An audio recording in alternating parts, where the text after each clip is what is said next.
Tribe. Love Tribe.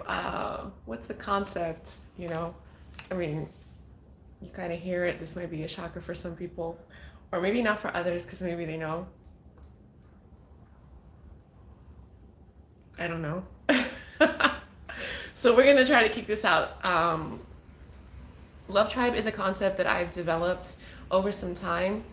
It's basically going to be a show podcast that's going to incorporate topics from emotional intelligence, spiritual awareness, spiritual warfare, relationships, uh, societal norms and relationships, and gender roles.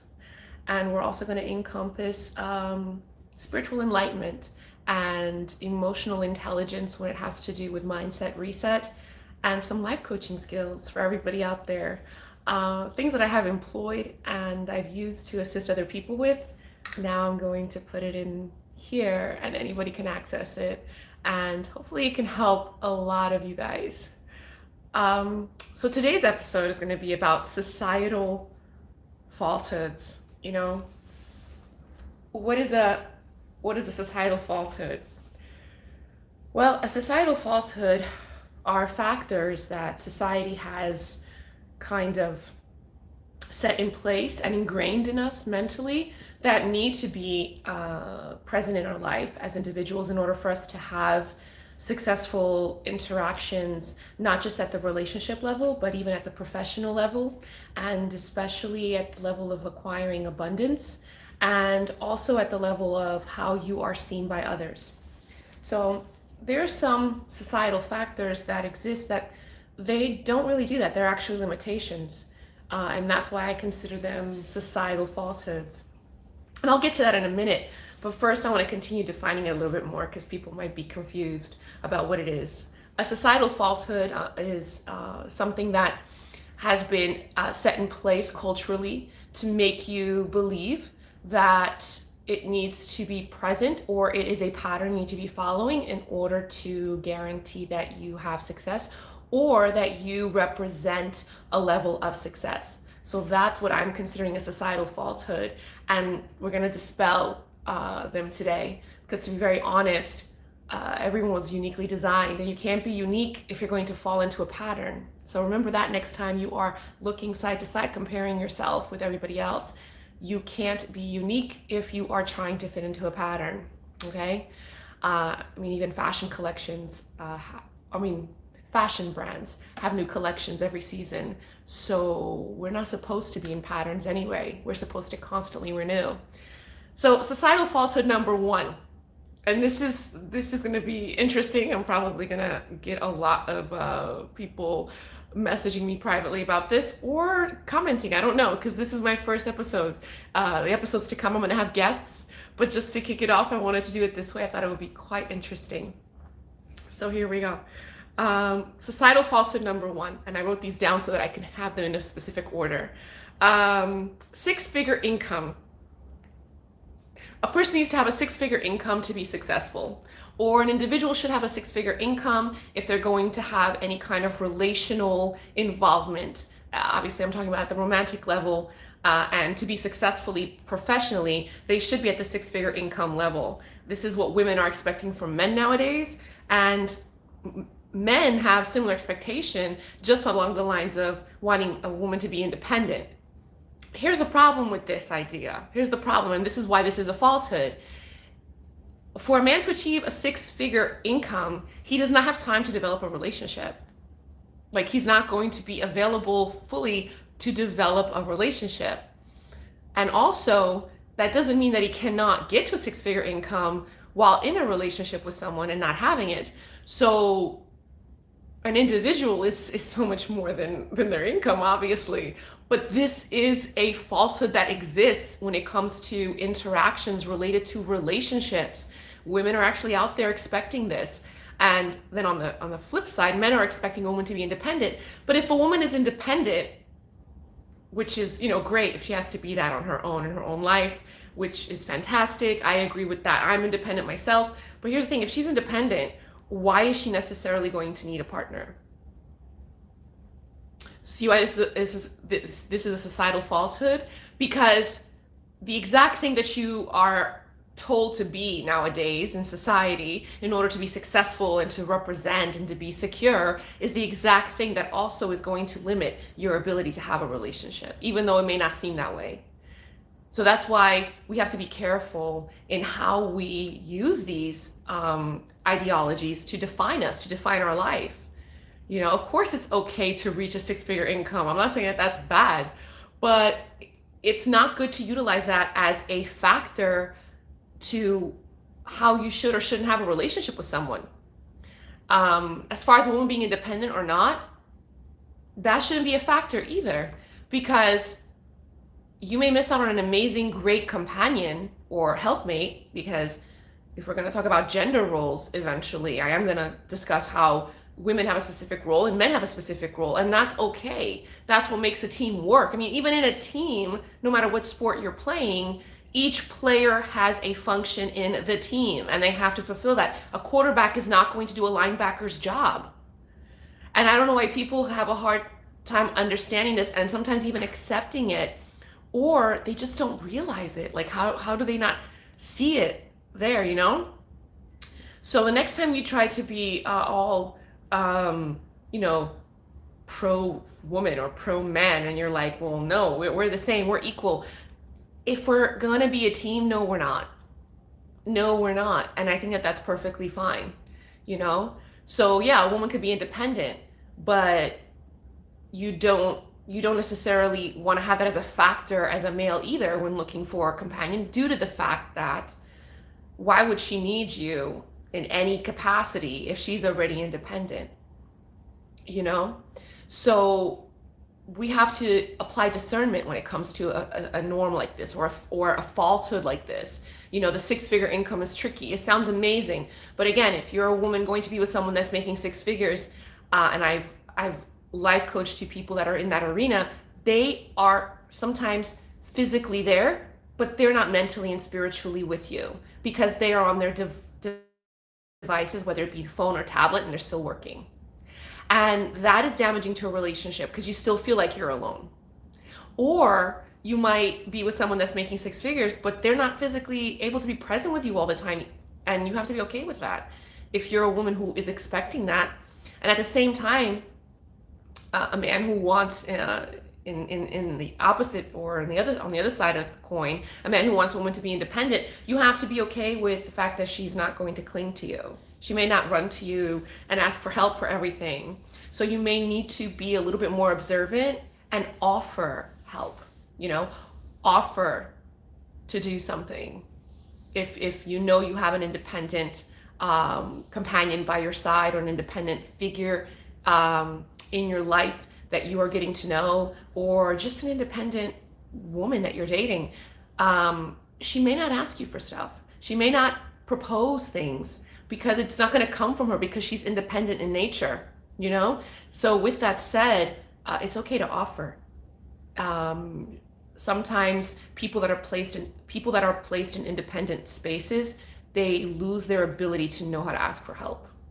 They don't know how to ask for help. They also don't expect anyone to ever be available to help.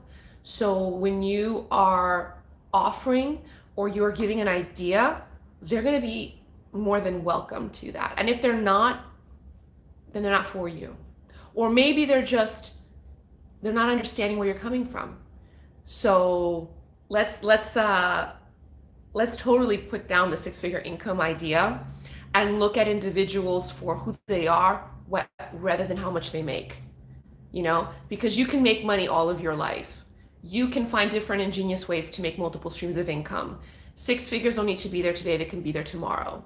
Or maybe that's not even what you need. I recently was listening to MJ Sparks, and he was talking about how he downsized his life in order to live a more balanced work-life scenario, and he's happier. So sometimes a six-figure income doesn't guarantee that you're going to have a happier life. Happier life is not going to come from the income or the amount of money. Happier life is a mindset. It's a choice that you make every day as to how you want to live your day, live your life. So we need to also dispel, you know, what happiness is. It's not connected to how much you make. Because if it were connected to that, then everybody would be miserable, because no matter how much money you make and no matter how many arenas you may fill up as a celebrity, or how many businesses you open and are successful with, whether there's skincare or underwear or shapewear or whatever, cosmetics, you're never going to be satisfied with the number at the end, because you're always going to be elevating your life more and more and more and more, where you require to spend that money. So you're always going to need more money anyway. So a six-figure income person, and I've actually seen this, they live a six-figure income expense life. Their six-figure income life is no different from a person that's living paycheck to paycheck, making $40,000 a year. I mean, I know it sounds, how could it be possible? But it is. And that's why you'll find celebrities constantly selling their brand merchandise on the side, because that free brand merchandise they get, because everything they wear that's name brand, they get for free, they get as a gift, they get as an award, they get as a thank you, they get as a please wear this so everybody can see you wear it on the fashion show. They get it for free and they get to keep it. And then they go and they sell it on their own and make thousands of dollars from it. Why? Because they are also living paycheck to paycheck when it comes to their $1 million, six-figure plus income lifestyle. So you may actually, as a person making less money, be living a happier, more carefree life than a person making a ton of money. I mean, that's another perspective to have.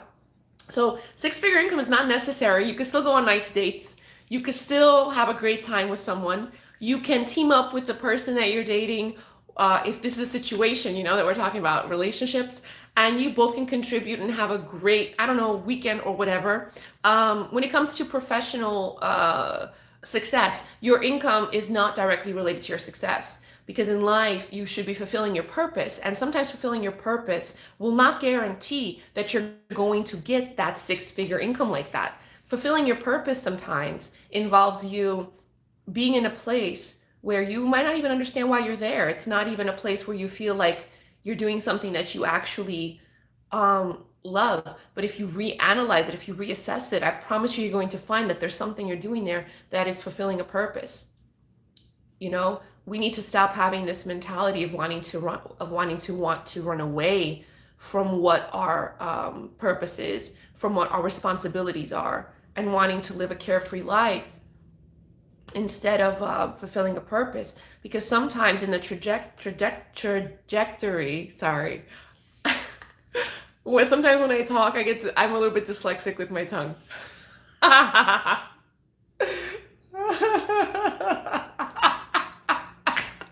have a soundboard. I'm still learning this, but I promise I'll make you laugh. If not at what I say, at least you're gonna laugh at me. So what I was saying is, sometimes in fulfilling a purpose, that is when you realize how you can apply your passion. There's no such thing as chasing your passion in order to find your purpose. There is a such thing as fulfilling the purpose where you're at. Exactly where you're at, you are already fulfilling a purpose. Whatever you're passionate about, whether it's speaking, engaging people, motivating people, painting, fashion, makeup, skincare, whatever that is for you, athletics, sports, look at what you're doing already, what you already are involved in. You already are fulfilling a purpose related to that. You're just not seeing it. And when you recognize that you're fulfilling a purpose related to that, apply your passion there. What are you passionate about? You're passionate about art? Paint where you're at. Maybe they need some artistic, walls designed, or they need some artwork on their walls, let's say, and that's something you can contribute with. In my case, I'm really passionate about motivating people, enlightening people. And I found myself for years teaching. I'm a science teacher, but I've also been a writer. I've been a ghostwriter. Life took me on a path, on a route. I'll say that word is easier. And I ended up life coaching some people, some very interesting figures. And I needed, obviously, to make additional income over the years, not just teaching, because I believe in multiple streams of income. Before I knew it, I was actually helping people with their mindset, and I was helping people that were way better off than I was financially, but they were just not happy with their life. And I came to realize that they were coming to me for skills. They were paying me for that, And what did that show to me? This is my purpose. My purpose is to motivate, is to enlighten, is to set forth an awareness of the importance of emotional intelligence, because that is what will help you stay on a path of peace, on a life of happiness. Not the six-figure income. The six-figure income will not guarantee that if you don't have the mental skills to back yourself up no matter what situation you're in. So the next time that you are thinking, oh, I need a person to have a six-figure income, or I need to be making that much in order to be successful and happy, think again. I think the answer is about looking within, not looking at what's on your bank account, or looking within and not looking at what your salary is. Because sometimes you may be in a position where you're fulfilling an amazing purpose that you're supposed to be there. You just haven't unlocked it yet because you haven't connected how to apply your passion in the purpose you're fulfilling. And so you want to leave that position. You want to go for something better. And the grass always looks greener on the other side. And they may even pay you more. But you're risking not feeling as fulfilled and not even realizing it. Now, it doesn't mean don't take risks in life. You should never stay where you're comfortable. That just means that maybe you should start looking at what you already have. Be appreciative of that. Culture is very much ingraining and passing forward this new age mentality of be better, be greater, chase greatness. You're going to spend your whole life chasing. Before it was about chasing the money and being professionally successful to make a specific income. They're now transitioning that into being greater, chase greatness, be the better you, be 1% better every day.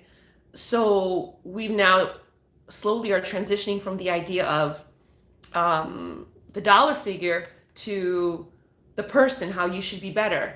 So it's that subconscious message of you're still not good enough. You have to be better. You have to do more. Who you are is not enough. So without realizing it, something that's meant to be there to motivate you to just keep your life going at an amazing pace and in an amazing direction is now slowly, subconsciously starting to make people feel again that feeling of insufficiency, inferiority, because you're telling me I'm not better. You're telling me I'm not great because I have to chase greatness. So I need to chase it. So taking risks is good. It is important. However, it's also important to analyze and assess where you're at. Take an audit of your life, because if you were to lose it all today, right now, at this moment, what would you do to get it back? Think about it that way. If you were to lose everything right now, what that feels like, use that to make the audit of your life so that you can appreciate some of the things that are there, so that you can recognize the purpose that is so valuable in the position that you have. I think we don't give enough credit to that. We don't give enough credit to the fact that even in the hardest parts and the hardest moments of our life, you're still able to overcome that. You don't give yourself the chance because you want something that happens to be something that you overcome in a day or in like 5 or 10 minutes or in an hour. It may take longer than that. It doesn't mean that it's not possible. It doesn't mean that it won't happen. And I think that if we start enlightening people with that message, this new concept of being a better you is not going to lead to feelings and thoughts of insufficiency. Because eventually that's what will take place if we don't keep enlightening people to the value of emotional intelligence and dispelling the societal falsehoods that, become trendy and everyone starts to follow and people want to be that. But, so let's go to the next societal falsehood here. The next societal falsehood I have here is when it comes to men. And I know I'm going to mention some of these falsehoods are specifically related to men and some are related to men and women because society has gender roles. It just happens. And when I talk about gender roles, I'm not necessarily talking about physical design, because gender is in your mind. Sexuality is a mental state. It's not It's not a physical state 100%. But these are falsehoods that exist in our society. These are expectations. These are almost if you may, requirements. Okay. 6 foot tall or higher man, you know. So many women out there can relate to this when they thought to themselves, don't lie.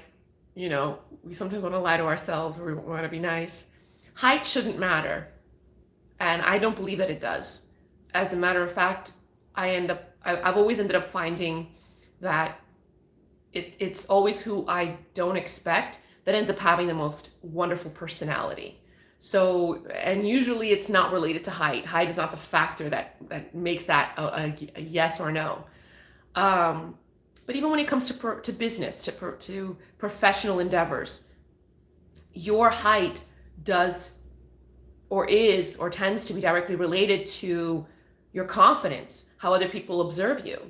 You know, psychologists have over the years analyzed this concept greatly. And in social psychology, there is a connection that basically states that an individual's color, the colors that they wear, and also their height, the way that you hold your body, the posture you give your body does help to exude confidence or not. So the taller you are, you know, the less effort you have to make in your posture because you're already tall. So you already exude confidence. You already get points for confidence just for that alone.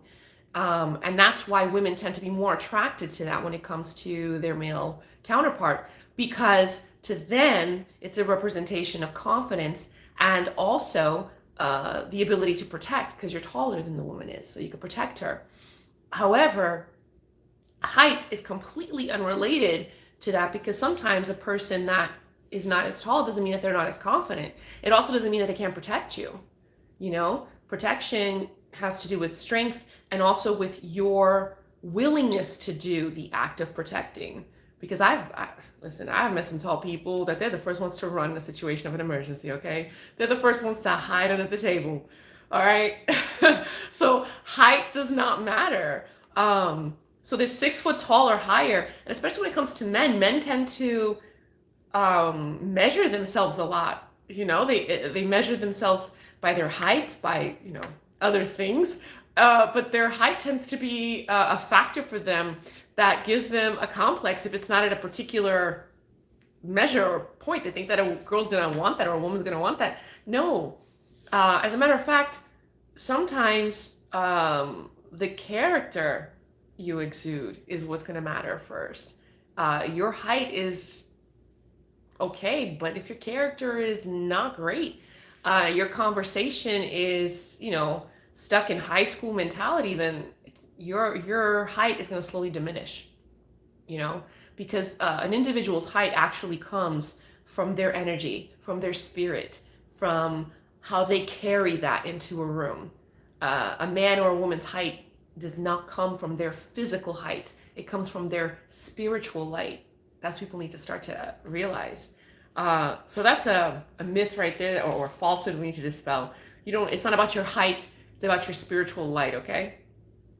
Okay, 3, physically fit and on point for women and men. This one, physically fit and on point. Wait, I'm gonna check my sound. I have like a little sound box. I'm still trying to learn it.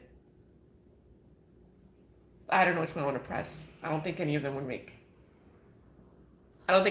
sense. So anyway, physically fit and on point for women and men. Oh my God. Does it really matter? I mean, let me tell you this.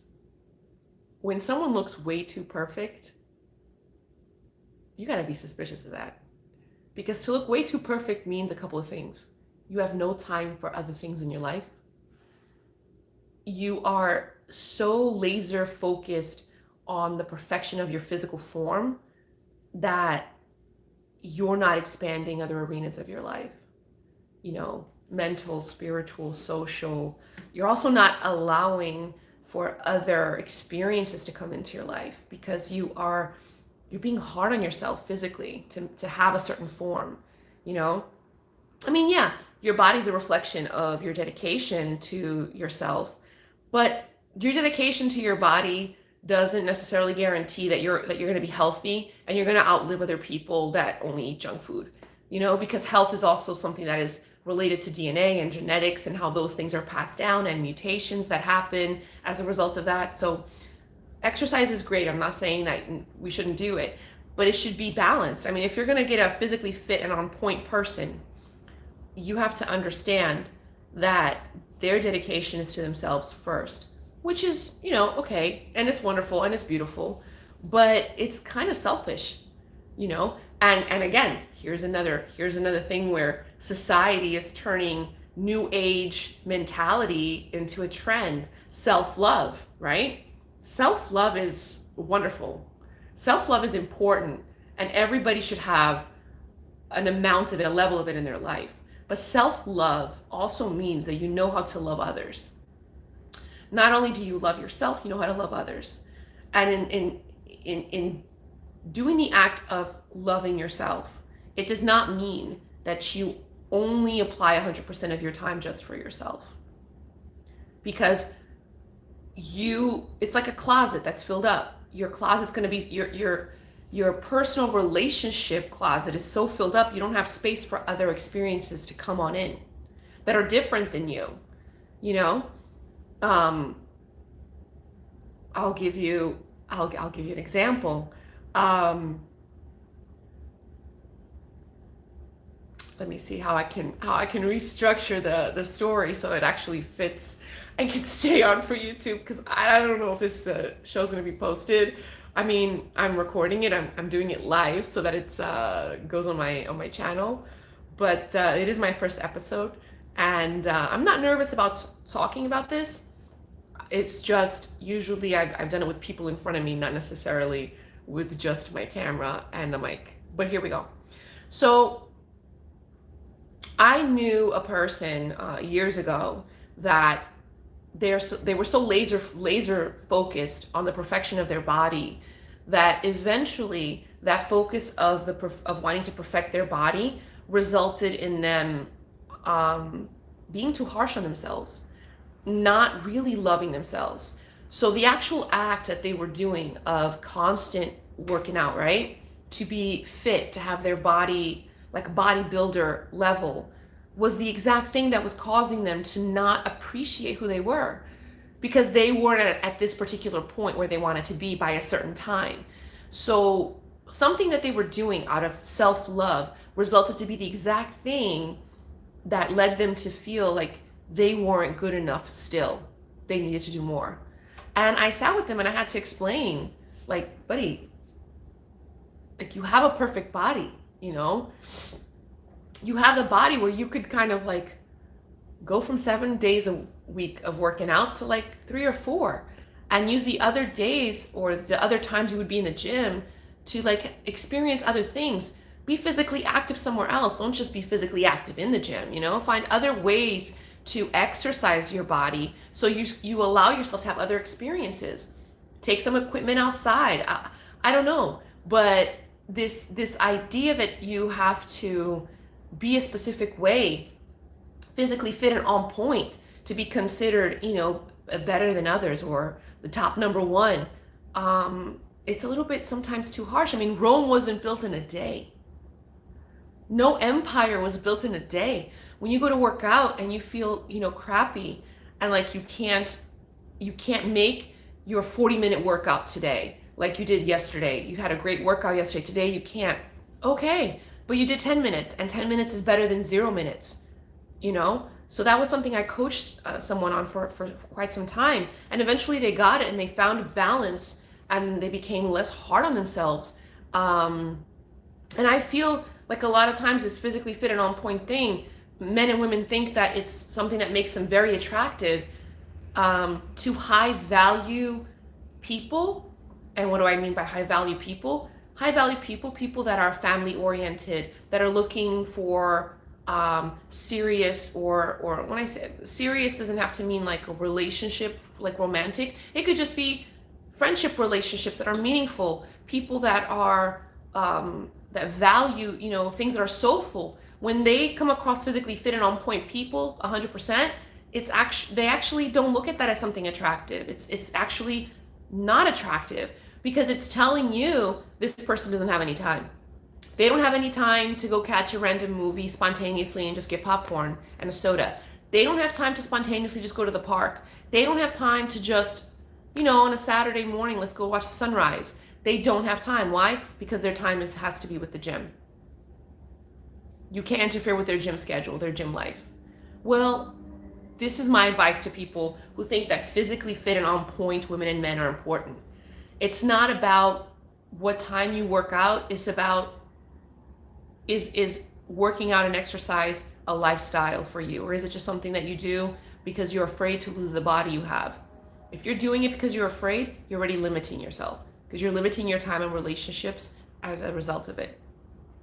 If you are doing it because you feel like your body has to look a certain way to make you feel like you look perfect, again, it's also limiting, because you're not allowing yourself to appreciate who you are today, right now.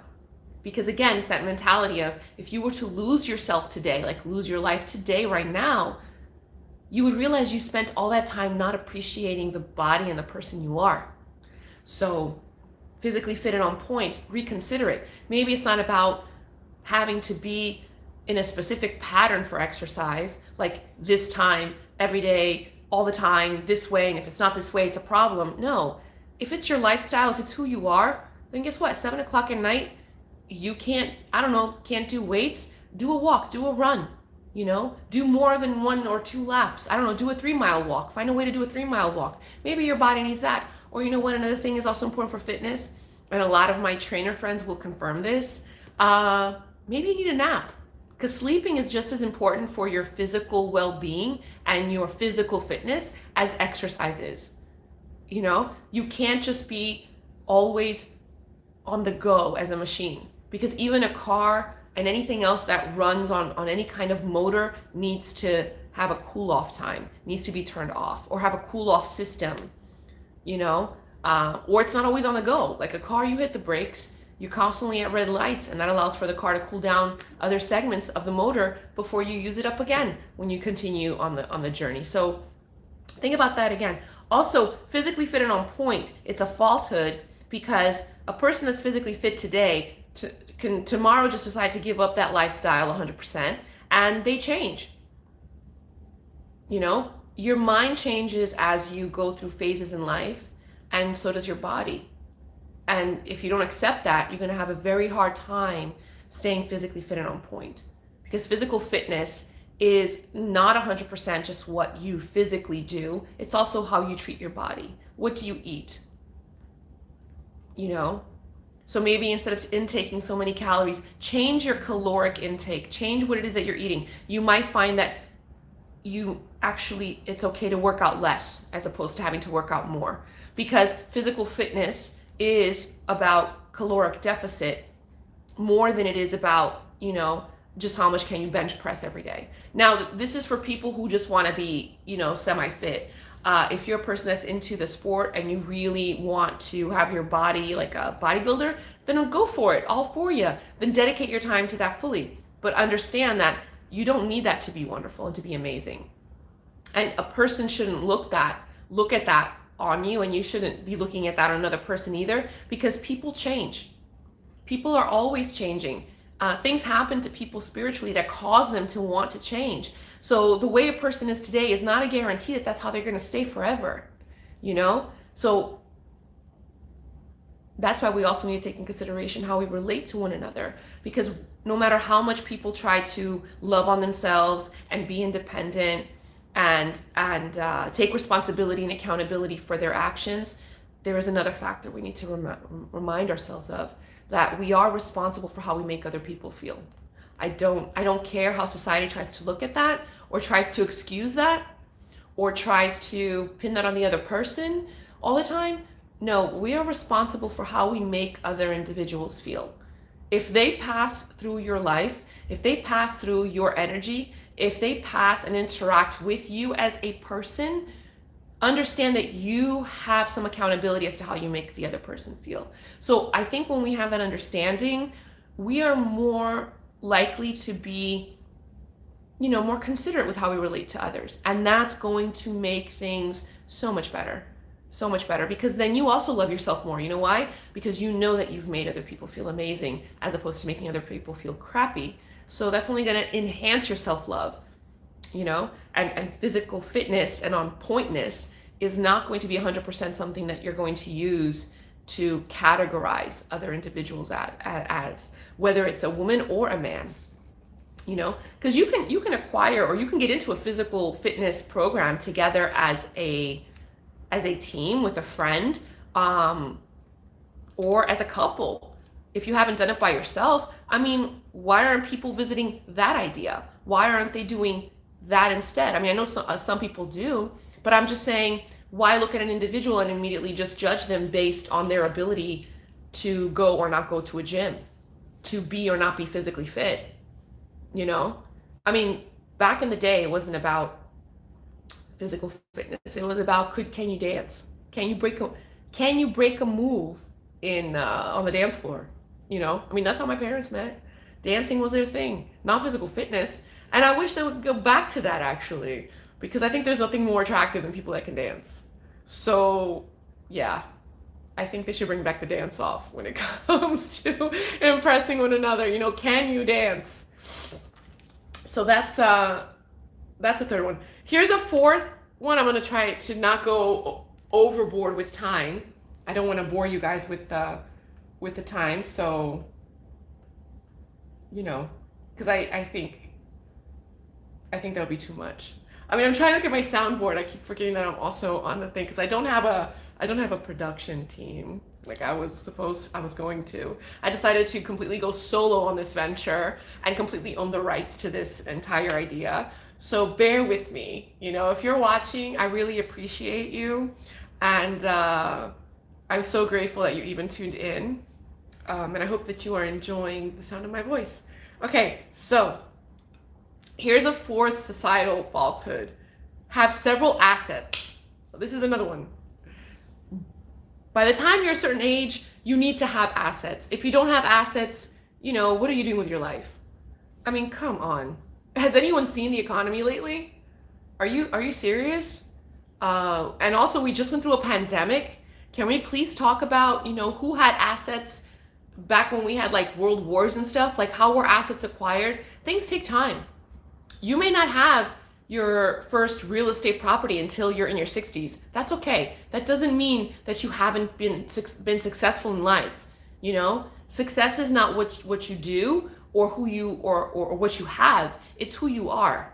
Who you are is what's a success, not what you have or what you do for a living. It's who you are for a living, who you are while you're living. So this idea of like having several assets, you are what you have, especially when it comes to, I think, relationships. I think social psychology side of it, when you are looking to have a relationship with someone, I so many times hear people talking about, if they do or don't have a house, what car they have, what they wear, this and that.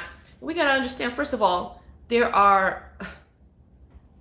not forget that with the internet and social media, globalization of the retail market has become highly like accessible. What does that mean? You don't gotta fly to China no more to buy a fake Louis Vuitton.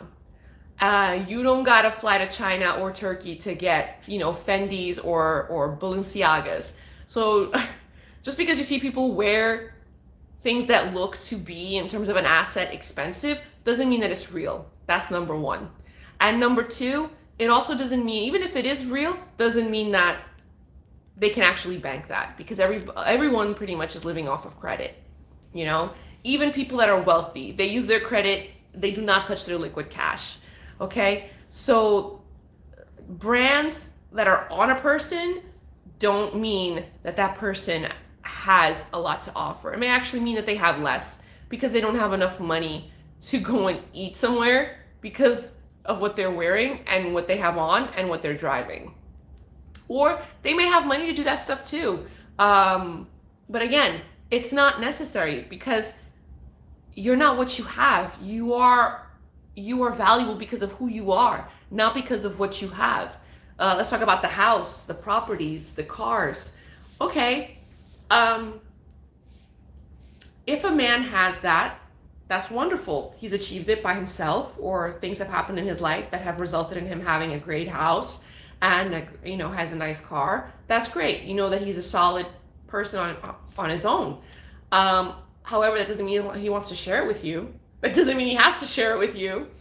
And it also shouldn't mean that if a man doesn't have that, you shouldn't want a relationship with him, or you shouldn't be having an interaction with them, because you don't know what they're about to achieve. You don't know what their plan is. You see, life is tricky. I've seen people who live in penthouses, with vacation lifestyle, with millions in the bank. They feel hopeless and depressed, don't know what to do with their life. Or I shouldn't say that now they feel that way. They've gotten way better since we've done some coaching. And I've seen people who rent, who have very full lives. They love the purpose they fill as motivational speakers. They travel. They don't own things. They have a car, but like everybody else, it's financed or leased. And they're happy. They can inspire people. So never look at what a person has as a confirmation of, are they going to be good for your life or not? Or should you be relating to them or not? That's kind of stupid in a way. That is stupid in a way if you think about it, because you are basically then minimizing the value of your presence in their life to the figure or the amount that they may or may not have to offer. And you also have so much more to offer. So if you value yourself and you see yourself as something extremely valuable, then you're going to know how to, in turn, see that same value in another person and be able to appreciate where they're at for the journey they're on at that moment. It doesn't mean that they're going to expect you to do for them. It doesn't mean that you should expect them to do for you. It should just mean that you should just value them. Give things or give people a chance, because you may miss out on someone great. You may miss out on an amazing friendship. You may miss out on an amazing employee. That's the other thing. Some companies won't hire you if you're not at a certain level. Other companies might give you room and board because they don't want to lose you, or because they think that you have amazing skills. So know how to place yourself. If you are in a position where you're not being valued, and it has something to do based off of what you don't or don't have materialistically, then that place is not for you. And that's okay. Because sometimes the universe has to prepare you to leave and has to give you the will to leave in order for you to actually make a change in your life. And that's fine. It may take time, but it's fine, and it does happen. Anyway, it's a little cold here. It is Florida. It is the air conditioning. So give me a moment. This is new for me. This is so new for me.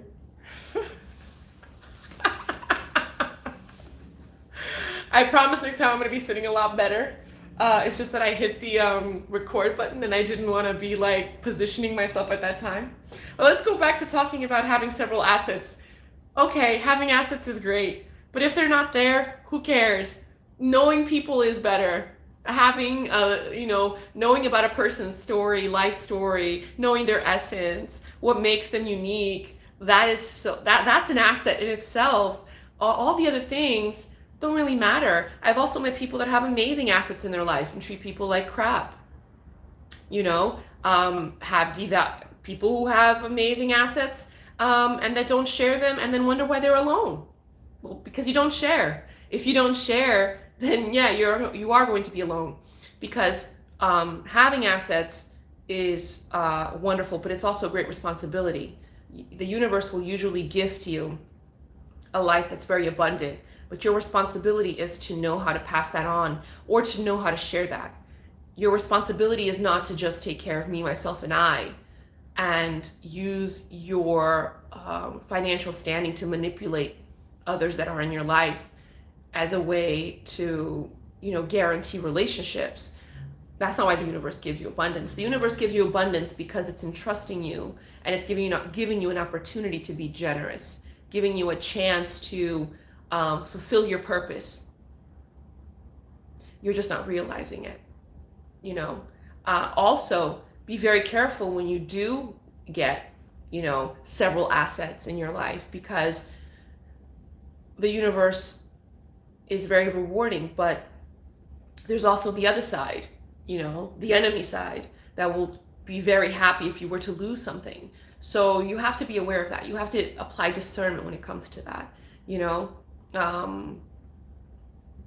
and you cannot trust everyone that's trying to be your friend when you are, well off, or you're doing, great in your life. You can't, simply because usually it's the ones that talk the loudest, or that stand up for you the most. Those are the first ones to actually disappear in a time of your need. Okay, we often think that those are the ones that are always there for us, that speak up, the ones that get up at the table and do the cheer, do the speech at the dinner. A lot of times those are the first ones to disappear, to say that they don't know you when the going gets tough. So you have to be mindful of that and understand that it's not even them. Sometimes the people we love, the people we hold near and dear, that are valuing our assets, it's not even their fault. A lot of people don't understand that individuals' behavior is a result of, energetic flow that's happening on the universe, good and evil. So we have to forgive them. They don't understand what they're doing. So when you are using a list to categorize people, categorizing someone based on their assets is always going to result in you being disappointed, because you don't know how they got them. You don't know what they plan to do with them. And also the fact that they do have them or not in their life does not guarantee that they're going to share them with you, but it also does not guarantee that you're going to be happy because you're in the mix of that. You may be treated like an asset. And so then instead of being treated as someone valuable, you end up being treated as a thing. And then they cannot understand why you're upset when they don't have time for you, because they're busy building or making their empire even greater to get more things, and they don't understand why you're unhappy, because they see you as a thing. So you have to forgive them for that, because in their conceptual mind frame, that's how they view assets in their life. If you're an asset to them, they're going to view you that way. So it's really up to us and our emotional intelligence to understand how to navigate our relationships, so that we don't damage ourselves in the process, so that we don't get hurt more, because hurt is going to happen. It's not something you can get away from, but it's definitely something you can know how to navigate through, and navigate through it better. And then on the other side, that hurt becomes another nugget of wisdom. Okay, so having several assets, you are what you have. No, that's a lie. You're not what you have. You are who you are without anything, and should already be appreciated because of that. All right, so another societal falsehood, and this one is a little bit tricky, because, spiritually speaking, it's expected to be okay. But in terms of how life is, and in terms of how relationships, and when I talk about relationships, I don't just mean romantic, I mean on the social level, friendships, family relationships, sibling relationships, and then yes, romantic relationships. The other societal falsehood here that I have set aside, that I put on my list as a result of my research that I did: generosity without expectation. What? Generosity without expectation. That's tricky, because being generous is something that, we're taught to do. We're inspired and motivated to be generous.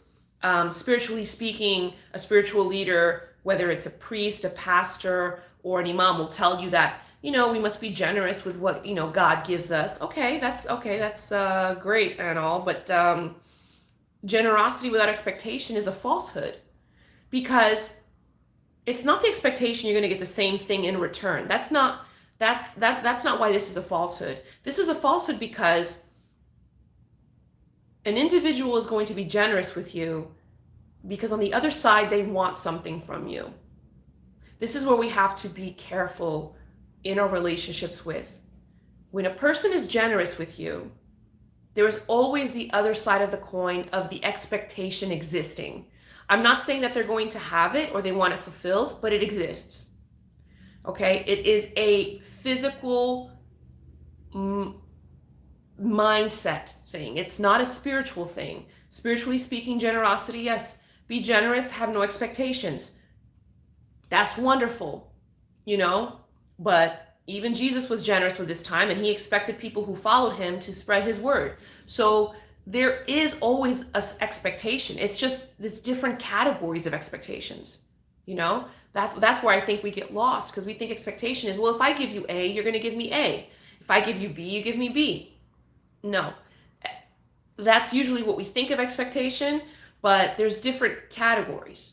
What does that mean? That, for instance, if a person is generous with their time, you cannot in that situation think that they're not wanting you to be generous with your time also.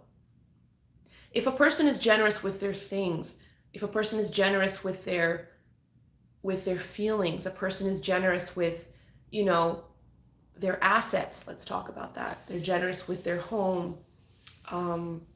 You cannot be in that relationship thinking that the other person is not expecting you to do the same in return. Because then if you are living like that, you are basically being selfish. You are being selfish, and you are actually showing and confirming to the world that you don't know how to love. Because there is no such thing as generosity existing without expectation.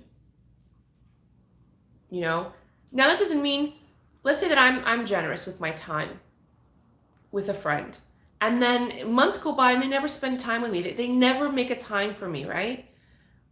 It's up to me to be upset about that or not. I often choose to not be upset about it, because I understand people have lives. I understand how the flow of time works, and I'm okay with that. It's up to me, the person who was generous, to make the decision to say, you know what? I am not going to be upset about it. It's not going to matter to me. It's okay. I don't take it personal. So it's up to the person being generous to make that decision. However, it does not mean that the expectation is in the back of my mind. Of course, if I'm being generous with my time, I'm going to turn around, and in my mind, I'm already thinking, well, maybe like next month, when we go out to dinner, they'll be the ones who invite me, or they'll be the ones who invite me to their house, or they'll pay or whatever, because I did it this time, So the expectation is there. Does it have to be fulfilled or not? That's up to you. The person who's being generous, it's up to them to be okay or not okay with it. So where does emotional intelligence come into play with this?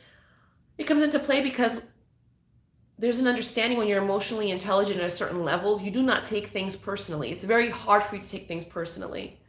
So that's where it comes in, So that's my take on generosity without expectation. We have to be considerate. We have to understand the law of reciprocity in relationships and connections, and we have to be willing to be a team player. You can't have a relationship and not be a team player. Then it's not a relationship. Then you're by yourself, even if you're with another person. A relationship is a team. In a team, there are roles. In a team, there's give and take. In a team, there's a division of what you do. That doesn't mean there's a division of what you pay. No, I'm not talking about pay or what you offer. I'm talking about in an established relationship, friendships, team mentality doesn't allow you to take things personal, because you understand that maybe you're fulfilling a different role at that time. Okay, another societal falsehood, world traveler. I want my guy to be a world traveler. I want him to be cultured. I want my woman to be, I want my woman to be smart. I want her to know, different countries so we can have things in common, because I've traveled to 22 countries. I hope they did too. Yeah, if everybody already did everything, then what's the point of experiencing each other? Let's stop putting limitations on what needs to be there in order for there to be, a new somewhere with someone. Let's stop putting limitations on that. Being a world traveler does not need to be there for a person to be cultured, especially not now, where social media and internet and smart devices have allowed us to be more global than ever. World traveler? Okay, so you travel to several countries. That's wonderful. Well, how many relationships have you established? How many friends do you have in your circle? What do you do for others? If you're always spending time on yourself and traveling, do you ever do anything outside of the box for other people, or you just think of yourself? So, world traveler, apply some discernment there. What are they where are they traveling to? What are they doing? Are they on mission trips? You know? I experienced one of those actually, and it was really an eye opener. It was unexpected, but it was an eye opener. So, what kind of traveling are you talking about? Is it, oh, you're a world traveler? What, because you work for a company that pays for everything? That's great. That's fantastic. Not everybody has that. Not everybody works in that line of business that you do. Not everybody is a flight attendant. Not everybody is a pilot. So, yeah, you can brag about being a world traveler, but other arenas of your life haven't been developed. So, I think we need to stop looking at lists to like make us so grandiose, and understand that if authenticity is what's on the table nowadays as being something that's attractive, well, that means you need to be vulnerable. You need to be okay with being vulnerable and just saying, you know what, I've done this, I do this, but to be very honest, this part of my life is still under development, and I would like to like work that out. I would like to tackle that, you know. So, world traveler, does someone who travels so much really establish a home? That's the other question. That's the question I ask myself anytime I've met someone that travels a lot. I actually had a client that I life coached for some time. I had to do it virtually with them because they traveled a lot, and their problem was they could not establish a home location. They had access to many properties. They owned 3 different places, but they could not actually establish one as a home because they needed to constantly be traveling because of work related things. So their social relationships suffered immensely. Their familial relationships, their friendship relationships, and their inability to open up to another individual and date was really, really difficult for them, because they were always traveling. They didn't have a place to establish a home. So they didn't know how to, even in a dating scenario, value someone else having a home. Because going to someone's home that they were dating was no different than them going to their place in California, and then their place in Fort Lauderdale, and then their place in New York. So they saw that person's home the same way they value their home. So do you see why the way that you assess your life ends up affecting how you assess another person's life? And it's not fair. Because every person is a universe. Every person is a world. It's a whole other person. It's like a whole other gem. It's like a different diamond. Just because it's not the same cut and on the same ring structure that you have doesn't mean that it doesn't have the same value, or even more, or just the same value. I don't even think that we should be saying one is more and one is less. How about the same? Each person is a universe that is valuable.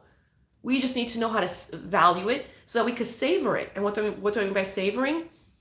Giving yourself the chance to getting to know their life, their story. There may be nuggets in their story that actually make you excited and give you the feeling as if you're traveling to another country. That's another thing, that getting to know people sometimes is like traveling to another planet. Give yourself the chance to do that. Don't always think that these things in the list have to be present, Also, something else to consider about world traveler being on the list of a societal falsehood as something attractive is that to grow an empire, you can't also be traveling. If you want someone who is successful at the same level that you're at, they cannot be a world traveler, because if you're building an empire, you can't be world traveling. You can't be traveling as much. You may have a season where you don't travel. Like usually I travel to my country. I'm from Portugal. And we tend to go in the summer, have a family reunion, at least every other year, every 2-3 years we get together. And it's usually 2 to 3 years, because when we go, it's about a month and a half that we spend there, right? So it's a good chunk of time as a family, which is great. But in the years that I don't do that, because when we do the family reunion to Portugal, we do some other traveling, we do some other road trips. We do a lot of road trips in Portugal. So we end up going to a lot of places, sightseeing. Obviously, money is spent, The following year when we are not going to do the family reunion, I consider that my season of not traveling. If I have to, like, I remember when I released my first novel, I did have, in that year, I did do a lot of traveling to New York and Chicago to visit some of the bookstores that got my book, which was great. But that was a year that I didn't go to Europe, because in order to do those trips in the States to visit those locations that had my book and to be available and accessible for those small events, however, they were small, but to me they were big, because you're talking about somebody that never thought that they would publish a book, okay? But to be there resulted in me having to make alterations to how I travel. So you may be in a season of life where you're not traveling right now. It doesn't mean that, your life is not adventurous. You are, to other people, you are still another planet. You have amazing features that other people want to know about, want to learn about. You have amazing stories. You have a beauty within you that to another person, to other people, not just one person, to several other people, it's amazing to learn about. It's amazing to hear about. So stop always looking at yourself from the perspective of your own mirror, because you see yourself every day. You see yourself every day, so to yourself you're normal. You may even be boring, not that great to look at or whatever. You don't consider yourself to be that amazing. But to other people, it's like going to another planet. Your life, your home, your house, your car, the activities you do, even the things you're involved in here. If you bring someone along with you on the journey of what you do, to them it may be an experience they've never had before, and they live just in the city next door. You're in Fort Lauderdale, they're in Miami, but because of how you live your life, to them, it's like they're discovering a whole new world. So we got to stop thinking of ourselves as, just everyday, boring, whatever, I'm just average. No, you're not. No one is just average. No one is. Nobody is. Societal falsehoods make you believe to yourself that you're average. Take all these out of the list that you used to categorize yourself in your mind. You're not average. You're amazing. Anyway, so we don't need to be world traveling all the time in order to have a successful, amazing, adventurous life. And then a final falsehood, and this one is also tricky because I've had people, friends and some clients that I've life coached that I've had to reset their mind when it comes to this one. Number 7. Okay, so I've mentioned 6 so far. Number 7, societal falsehood. Love is a feeling. Love is a feeling. How do I feel today? You can't go in life based on how you feel. You have to tell yourself how you feel, and you have to use that as fuel to guide you where you want to go. If you're going to ask yourself how you feel, you're not going to get out of bed. You're not going to get yourself together. You're not going to get dressed up. You're not going to set up a podcast production by yourself and actually go live.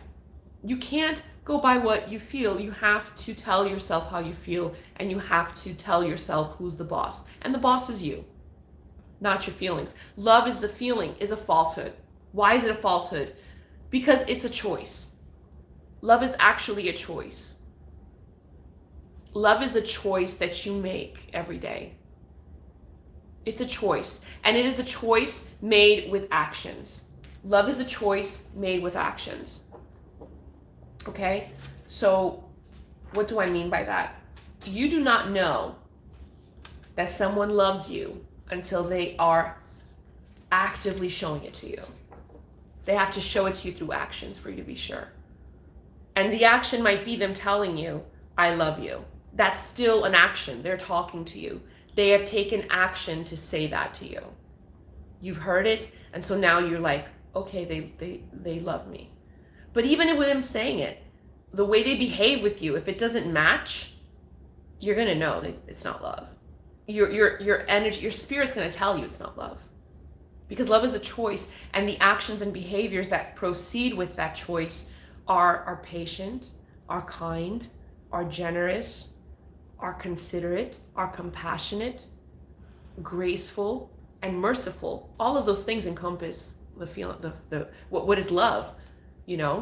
It gives us feelings, but love is not a feeling itself. It's a choice, and it's a choice that we do with action. That's why it's so important to do certain activities that you would do for a friend, like the nice gestures you would do for a friend, getting a friend coffee, or going shopping with a friend, or meeting up with a friend for lunch or whatever, because they need to, have a conversation, you need to vent. You need to do that for yourself.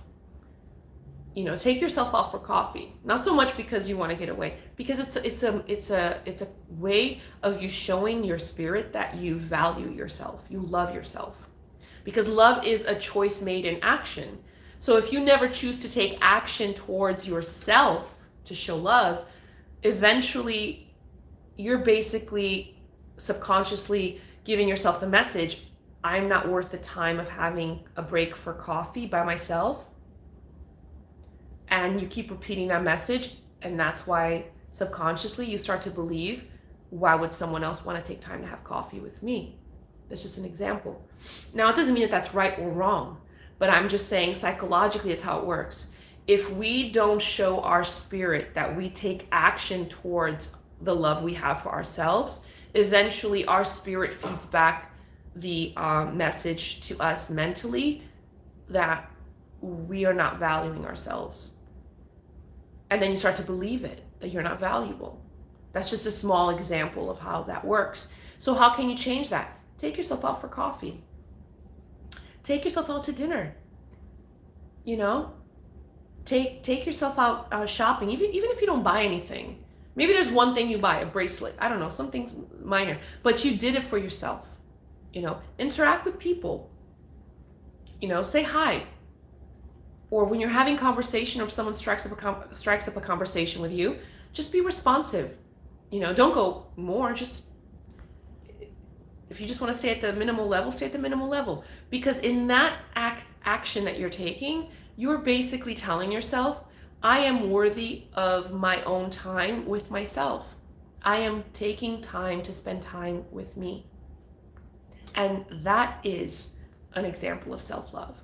That is self-love in action. That is love in action towards yourself. So then you're going to know how to give love in action towards another, because you're going to know what you need in order to feel loved with yourself. You're going to know how to give it to another person. You're going to know how to give of your time. You're going to be okay with it. You're going to know how to be patient. You're going to be okay with that too, because now you've understood how to be patient with yourself. So societal falsehoods, I'm going to go over them again because there's 7 of them. 6-figure income. No, we don't need it. You can make that income any point in your life with whoever is or isn't in your life, because what's for you is for you, so it doesn't matter. What's for you is for you. It's going to find you. It's going to be there. It doesn't matter. Number 2, you need to be 6 feet tall or higher. No, sometimes people that don't have that height requirement or that height standard have the most amazing personalities. They might be the most amazing man you've ever met. Or, well, I don't know if I don't think women look at needing to be 6 feet tall. I think they look at it as like, I don't want to be 5. I want to be 5'7" and no taller. Again, who cares? Height for men and women does not matter. It's not your height that determines how wonderful you are. It's your spiritual light. It's how you carry yourself from what you have within into a room. Number 3, physically fit and on point. Everything or anything that looks too perfect is suspicious. The reason why perfection is such a necessity is because they are extremely insecure. And insecurities are okay. We're going to talk about that some other day. Being insecure is not a problem. Being insecure is actually a portal to you accepting being vulnerable and being able to be vulnerable with others in your life. And then that's how you are being authentic.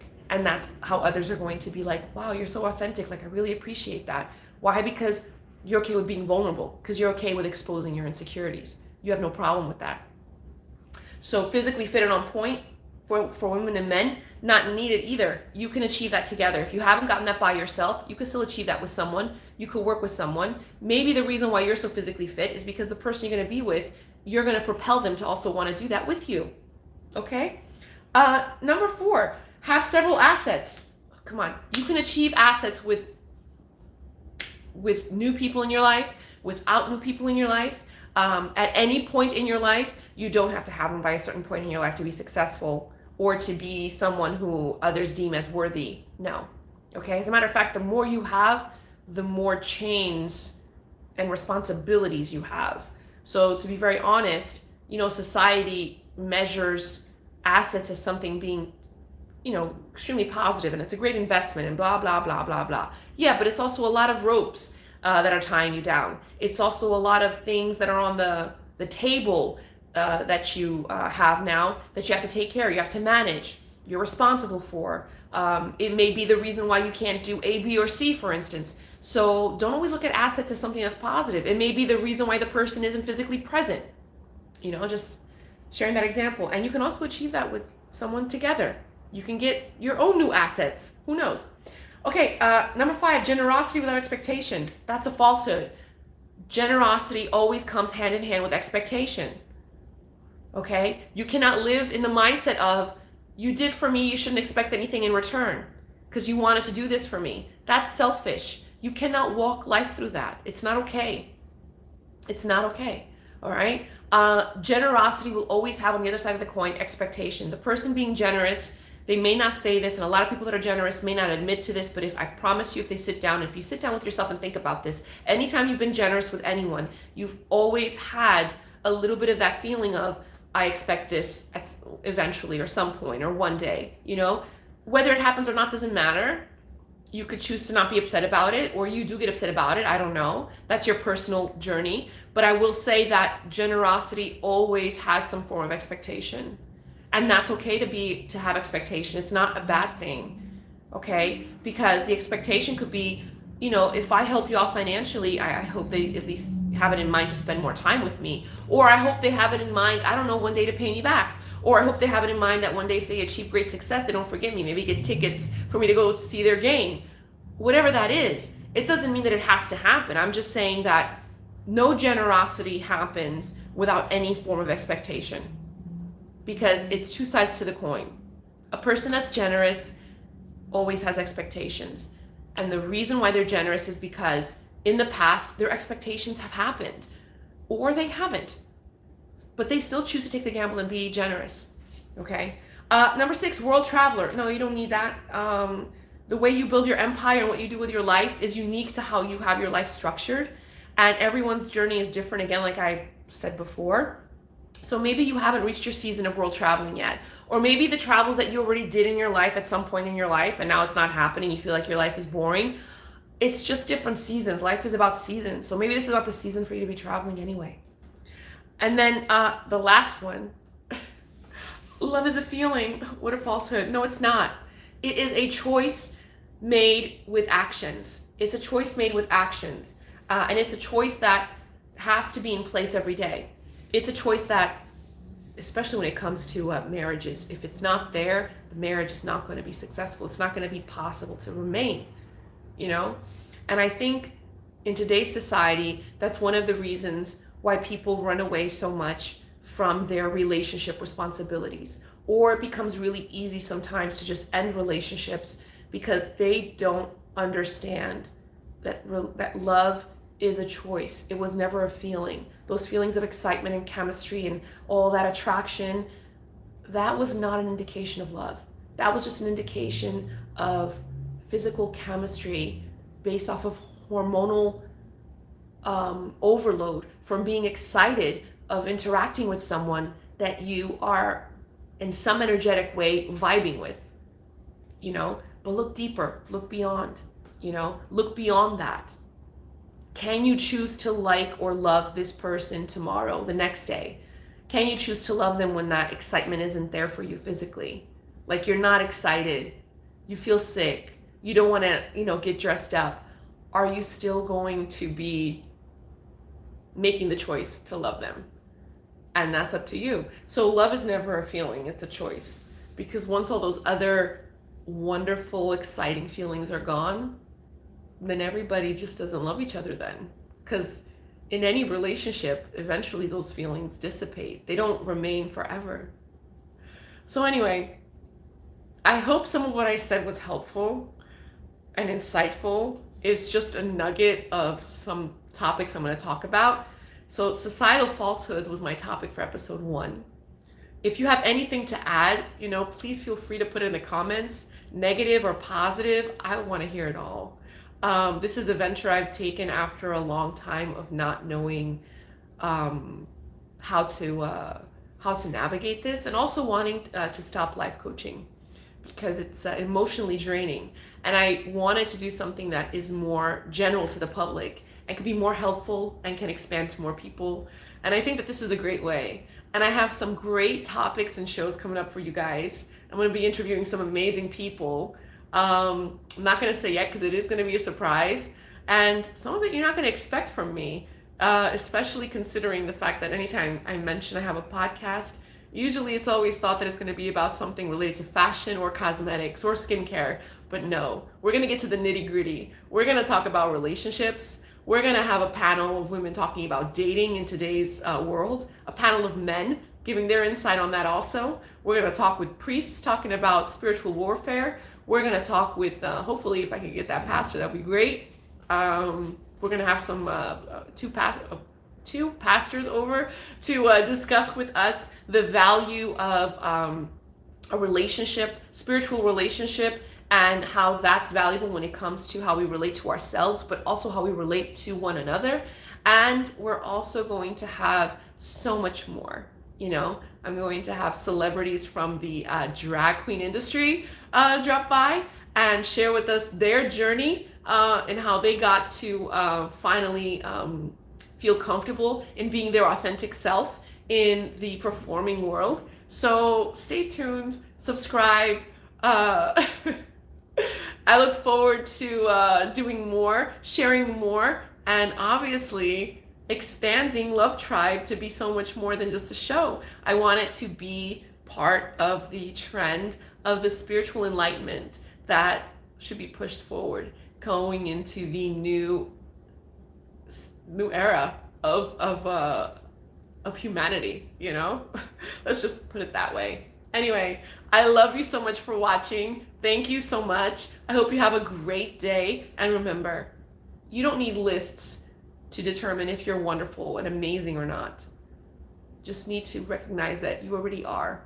Recognize that you are uniquely designed, divinely orchestrated to be exactly who you are, exactly in the place where you are, and that you are fulfilling a purpose that has so much meaning to so many people around you.